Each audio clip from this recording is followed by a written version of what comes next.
So George Orwell said decades ago that when he was speaking of the middle-class socialists, so the virtue signaling types, because he could never understand their motivations, or elite socialists, that they didn't like the poor, they just hated the rich. So much, Well, so there's been some psychological studies recently. I know of 3 papers that measured people's attitude towards fairness as a motivation, because that's usually the motivation, right, for income redistribution. It's only fair. Compassion and malicious envy. Yeah. Right. Fairness didn't predict support for income redistribution at all. 0. Compassion predicted a little bit, but the biggest predictor was malicious envy. Right? So it really is a destructive, it is a destructive ideology masquerading as compassion and worship of nature. Right, exactly. I mean, you know, whenever, especially young people, you know, they, like, God bless their hearts, they always think, you know, no, the communists or the socialists, they're caring. Yeah. They're so caring for the poor people. Yeah. Well, that's they want to what they lift them say. out of poverty. Yeah, right. And, you know, but it's really not true. What the communists or socialists actually do is they don't increase anyone's wealth. They do not contribute so that the overall income will actually increase. What they're doing is pretty much just, how shall I put this? Just to manage the poorness more fairly. That's all they're doing, right? They manage it more fairly temporarily. Exactly. Or they're trying to do that. But they're not productive. It never increases productivity. It never increases anything. Why?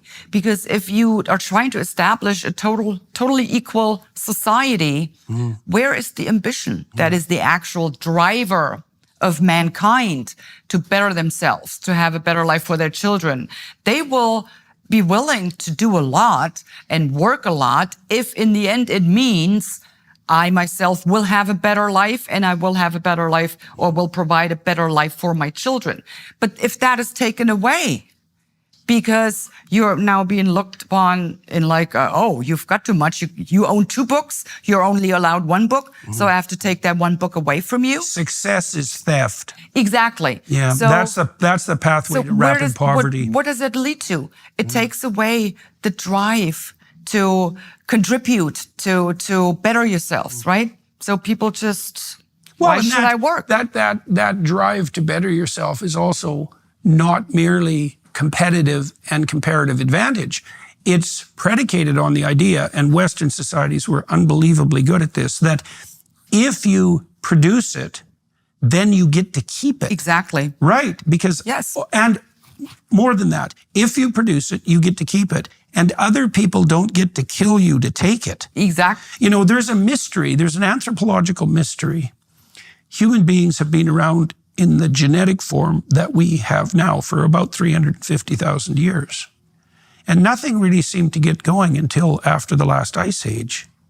So you got to ask yourself what those people were doing. Now, there weren't as many of them, and that makes a difference. But there are theories that propose that human beings spent much of that 350,000 year period engaged in viciously murderous intertribal warfare and theft from anyone who had anything that everyone didn't have at the same time. Right? The thing about, like, if you own something, you produce something, you own it, that means you get to keep it and that other people can't take it.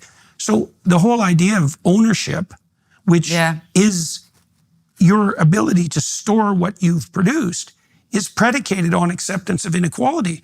If you own something, I don't get to have it. So the whole idea of ownership is acceptance of inequality.